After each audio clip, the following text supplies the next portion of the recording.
I guess I was rushing the week. I called yesterday's devotion Friday's devotion, but today it's Friday. And I want to talk to you from the book of Romans, chapter 6, verses 22 and 23, about independence, but really more from the Gospel of John, because I think we find the greatness of independence there as well. In 1776, there was a Declaration of Independence, and one of the things that it said it was going to provide for us was life, liberty, and the pursuit of happiness. And that's a great promise, and certainly America does a better than average job of giving people life, liberty, and the pursuit of happiness, but Jesus does a much better job than the Declaration of Independence. As a matter of fact, I started reflecting back, and infants sit in a crib and they rattle the bars wanting to get out of their crib or out of their playpen.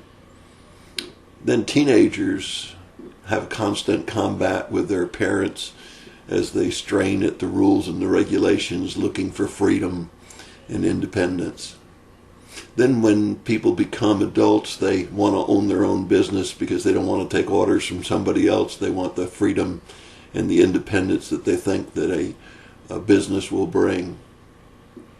People get married, and then they want a divorce because they want their independence, they want their freedom, they don't want to have to answer to a mate. And on it goes. Yet, when the infant gets out of the crib, there are new barriers.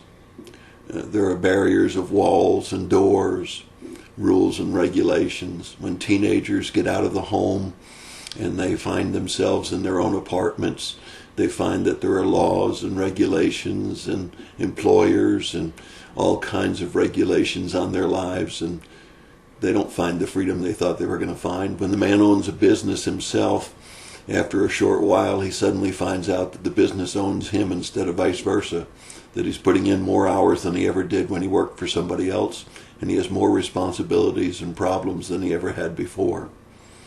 Mates, when they get a divorce, they find out that the single life is a lonely life, and if they decide to marry again, they find out that many times they repeat the same mistake, choose the wrong mate, and wind up just as unhappy as when they were married before, maybe sometimes worse.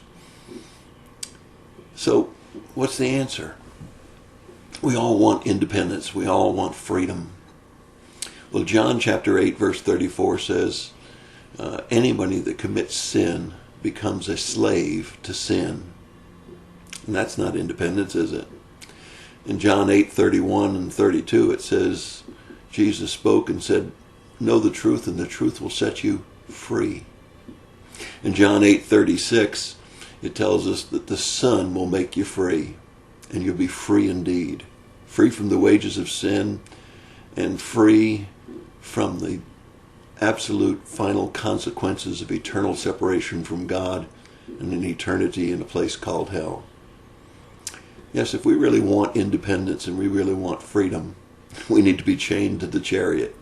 That's the name of Ron Dunn's book about how when we become slaves to Christ, we truly become free, because his yoke is easy and it's light. And when we have freedom in Christ, we may not be free from rules and regulations, but we do it because we realize that they're best for us, and we do it because we realize that that is what will make life the abundant life. It's not free from moral codes, not free from ethics, but it's one of those things that will bring real joy into our lives.